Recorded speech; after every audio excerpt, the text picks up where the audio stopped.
People aren't exactly sure as to where the word cacao came from, but it probably dates to about 1000 BC, created by either the Olmecs or the Mayans. Mayan hieroglyphics frequently mention chocolate drinks as they were an important part of public ceremony and ritual. Mayans were also reported to having sacrificed a dog for having a spot on its skin the color of cocoa. This shows how important cocoa was to them because they thought it would be a suitable sacrifice for the gods. Cocoa beans were a first primitive form of trade and currency between Mesoamericans. Before the Spanish invasion, cocoa beans were grown extensively for public squares, temples, and any place else that people would meet. The great centers of cocoa production at the time were Soconusco, or modern-day Chiapas in Mexico, and present-day El Salvador. Mexican conquistadors captured warehouses of cocoa in Soconusco and also found groves of cocoa there. Even though hard chocolate hasn't been invented yet, there were a plethora of native recipes using cocoa. After the Spanish invasion, they would also try to tax natives for their trade of cocoa, which was carried by mule train and small ships. After chocolate was brought back to Spain and became popular in Europe, it became a very high demand product, so new producers started popping up in Trinidad, Costa Rica, Haiti, and Martinique. Spain imported African slaves and Venezuelan cocoa for the production of chocolate. Venezuela and Ecuador had replaced Central America as the main suppliers of cocoa beans at this time. The Dutch sent large cargoes of Venezuelan contraband chocolate to Amsterdam, which became the big chocolate mart of Europe in 1634. Even the Spanish brought chocolate from Amsterdam. Holland remains one of the leading chocolate producers today. Olmecs became the first to grow cocoa somewhere between 1500 BCE and 400 BCE. Only the upper-class ancient Mayans could eat or drink cocoa. Later, circa 600 CE, the Mayans migrated north to the Yucatan, bringing the cocoa bean with them. Ix cacao was their chocolate goddess. Aztecs started using cocoa circa 1300 CE and named it xocolotl, meaning warm or bitter liquid. Cocoa originated in Mesoamerica, where it was harvested for a popular chocolate drink.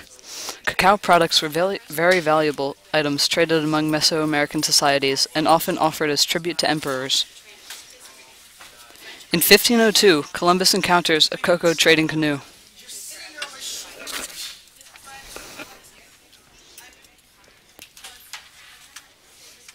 Chocolate is a drink that builds up resistance and fights fatigue. Conquistador Hernán Cortés to King of Spain circa 1519. But much more beneficial is the cacao, with which fruit New Spain drives a great trade, nay serves for coined money. When they deliver a parcel of cacao, they tell them by 530 and 100. Their charity to the poor never exceeds above 1 cacao nut. The chief reason for which this fruit is so highly esteemed is for the chocolate, which is made of the same without which the inhabitants, being so used to it, are not able to live.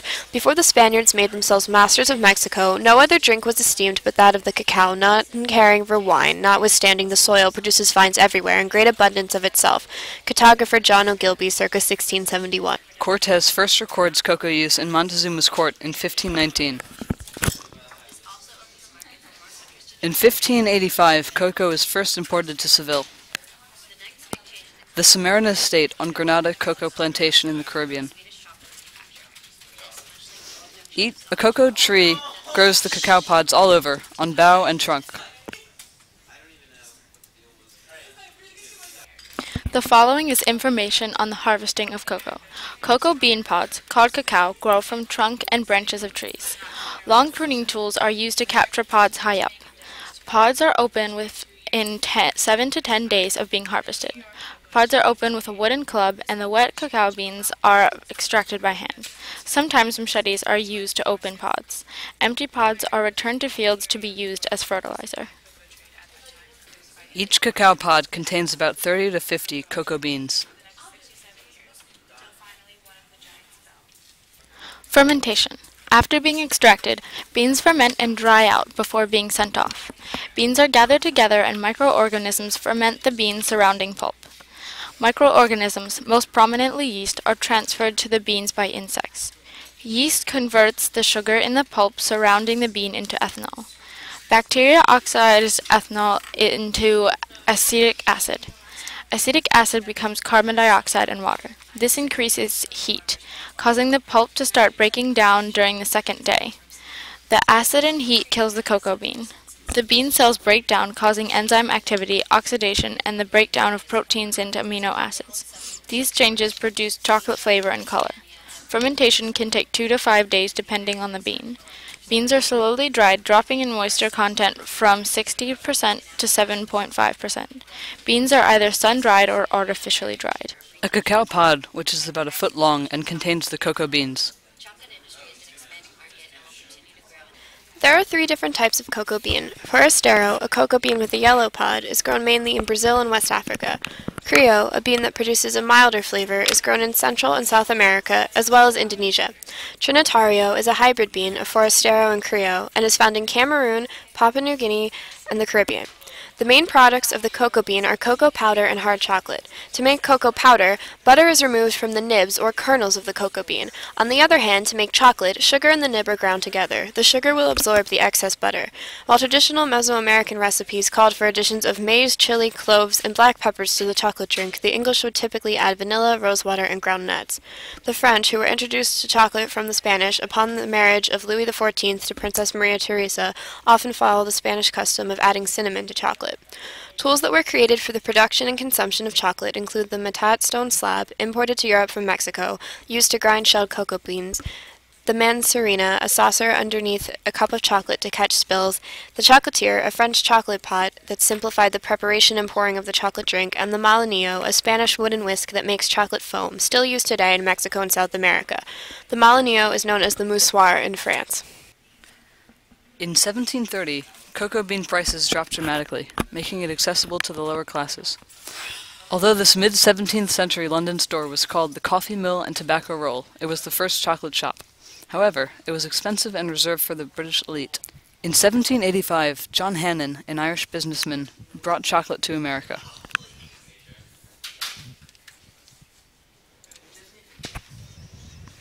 Cadbury's chocolate was started in 1804.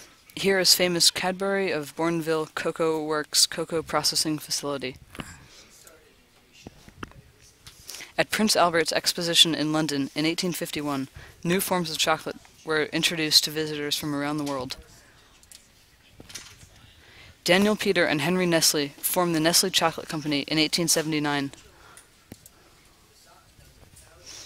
Famous species classifier Carolus Linnaeus named cocoa Theobroma, meaning food of the gods. He was a fan. Dr. Joseph Fry, an English Quaker, invents a cocoa bean roasting machine called the Somerdale Keynsham in 1795. François-Louis Callier opened the first Swiss chocolate factory in 1819. In 1830, Joseph Fry and Sons in Britain developed the first solid chocolate for eating. In 1847, they developed a process to make chocolate in molds, creating the first chocolate bar. In 1921, Trinidad was the 5th largest cocoa producer in the world, with 30 million kilograms per year. However, in 2009, only 1.25 million kilograms of cocoa was produced by Trinidad. To every 3.5 pounds of powder, they add 2 pounds of sugar, 12 vanillos, a little guinea pepper, which is used by the Spaniards only, and a little achiote to give a color. They melt the sugar and then mingle all together and work it up either in rolls or leaves. Willoughby, Travels in Spain, 1664. This map shows major cocoa producing countries in the 1900s. This map shows the major cocoa producing countries of the 21st century. Cocoa's most famous use. The first table shows the quantities of cacao cleared for home consumption from 1880 to 1902 from The Food of the Gods by Brandon Head, 1903. The second is a table of cocoa facts and figures from the World Cocoa Foundation website. A cartoon encourages popular chocolate company Hershey to cut off ties with the child labor industry.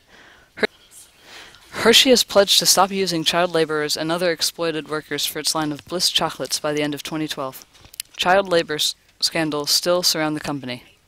Child labor in the harvesting of cocoa is most prominent in Africa and other underdeveloped areas that produce cocoa. Children of Côte d'Ivoire and other African nations are often bribed to work on cocoa plantations with promises of money and goods to support their families. They instead become slaves to the cocoa industry. Child laborers are not compensated for their efforts. They do not have the opportunity to go to school as they are in the workforce at a young age. Ali Diabate, a child laborer on a cocoa farm in Daloa, Côte d'Ivoire, claimed at age 12, "I don't know what chocolate is." Ali's master was charged for assault of a minor in 2001 but spent only 24 days in jail. The U.S. State Department's Human Rights Report in 2000 said that approximately 15,000 children between the ages of 9 and 12 have been sold into slavery for the production of cotton, coffee, and cocoa on Côte d'Ivoire in the 1990s. Fair trade ensures that workers are compensated and not exploited. Fair trade helps foreign farmers meet their economic needs. Hershey attempts to rectify its labor exploitation conflict by presenting an advertisement with facts about its fair trade outreach. Cocoa is grown here. Cocoa needs to be grown in a warm environment near the equator. Therefore, it also grows here.